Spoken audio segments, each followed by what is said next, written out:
माँ, मटका कूलर से सामने की हवा तो बर्फीली आ रही है, लेकिन हमारे घोंसले की ये जो सूखी छत है ना, ये धूप में लोहे के तवे जैसी उबल रही है। ऊपर से इतनी उमस नीचे आ रही है कि घोंसले के अंदर खड़े होना भी मुश्किल हो गया है।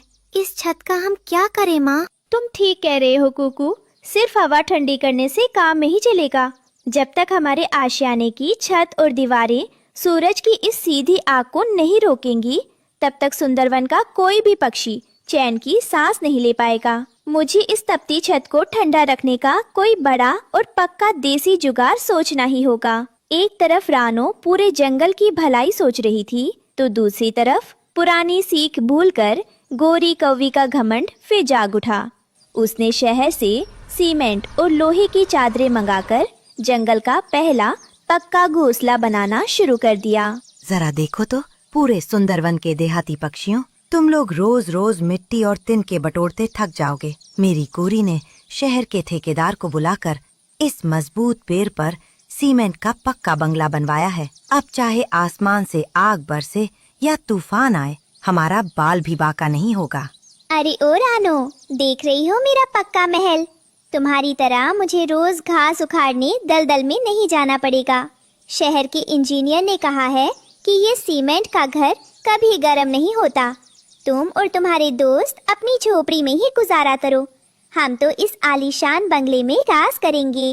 गोरी बहन, सीमेंट और कंक्रीट इंसानों के शहरों के लिए ठीक है, लेकिन हमारे इस हरे भरे पेड़ पर ये भारी भरकम ढांचा सही नहीं है। कुदरत की मार जब पड़ती है तो कृत्रिम चीजें सबसे पहले धोखा देती हैं।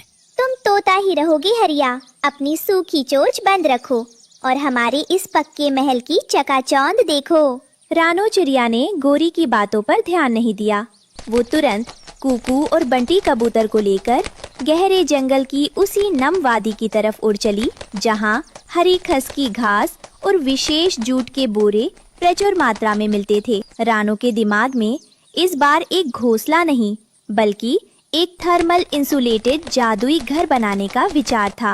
रानो बहन, हम इतनी सारी हरी खसकी घास और ये जूट के बोरे क्यों इकट्ठा कर रहे हैं? क्या हम कोई बहुत बड़ा घड़ा बनाने वाले हैं? नहीं बंटी भाई, इस बार हम बनाएंगे जादुई हरी घास का घर। घोंसले की दीवारों पर जूट के बोरों की डबल परत बनाकर बीच में ये हरी खसकी घास भर देंगे। जब इस पर पानी छिड़केंगे तो ये नमी सोख लेगी। फिर बाहर चाहे कितनी भी धूप हो, अंदर हमेशा बर्फीली ठंडक बनी रहेगी। वाह माँ, यानी बाहर चाहे 46 डिग्री तापमान हो, हमारे इस जादुई हरी घास के घर के अंदर हमेशा सावन जैसा मौसम रहेगा। रानो की टीम ने दिन रात मेहनत करके घोंसले पर हरी घास की खुशबूदार छत तैयार कर दी, जिस पर पानी छिड़कते ही वो ठंडे महल में बदल गया। अगले दिन दोपहर को जब आसमान से भयंकर हीट वेव चली, तब असली ड्रामा गोरी और कालू के उसी सीमेंट के बंगले में शुरू हुआ, जिसे वे अपना स्वर्ग समझ रहे थे।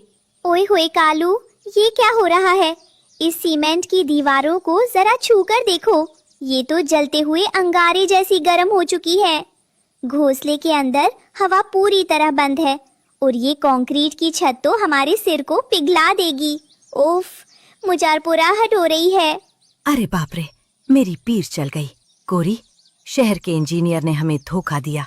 सीमेंट तो धूप को अपने अंदर सोख कर रोक लेता है, और अब ये पूरा कमरा एक अवन बन चुका है। यहाँ तो 1 मिनट भी रुकना मुश्किल हो चुका है। हमारे बच्चे गर्मी से बेहाल हो रहे हैं। मम्मी पापा, हमें बाहर निकालो। इस पक्के घर के अंदर बहुत ही उमस और घुटन हो रही है। हमें बहुत बेचैनी हो रही है। सीमेंट का वो पक्का घमंड अब तपता हुआ अवन बन चुका था। बेबस होकर कालू और गोरी अपने बच्चों को लेकर बाहर की तरफ भागे, लेकिन बाहर भी झुलसाने वाली गर्म लूई चल रही थी। ओह गोरी, बाहर भी आग बरस रही है और पीछे हमारा घर भट्टी बना हुआ है। इस चिलचिलाती धूप में मेरे बच्चों के पैर जल रहे हैं। हम अपने बच्चों को लेकर इस उमस में कहाँ छुपें? रानो बहन, मुझे माफ कर दो। मेरा वो सीमेंट का घमंड आज मुझे ही रुला रहा है। हमारे पंख झुलस गए हैं। प्लीज हमें अपने इस हरी घास के ठंडे आशियाने में थोड़ी सी जगह दे दो बहन। मेरे पर बच्चे इस लू को बर्दाश्त नहीं कर पा रहे हैं, वे बहुत बीमार हो जाएंगे। गोरी बहन, इतनी बात मत करो, पहले तुरंत अंदर आओ। कुकू, जल्दी से मटके का ठंडा पानी लाओ और आंटी के परिवार को पिलाओ। रानो के घर पर कदम रखते ही सबको बर्फीली हवा और सुकून का एहसास हुआ। ठंडा पानी पीकर बच्चों के चेहरे खिल उठे। तभी उल्लू बाबा कोटर से बाहर आकर गंभीर आवाज में बोले, देखा कालू, देखा गोरी, जिस मिट्टी और घास को तुम देहाती और गंवार कह रहे थे, आज उसी ने तुम्हारी जान बचाई है। शहर की नकल करके पैरों पर सीमेंट के पहाड़ खड़े करने वाले ये भूल जाते हैं कि कुदरत से बड़ा कोई इंजीनियर नहीं है।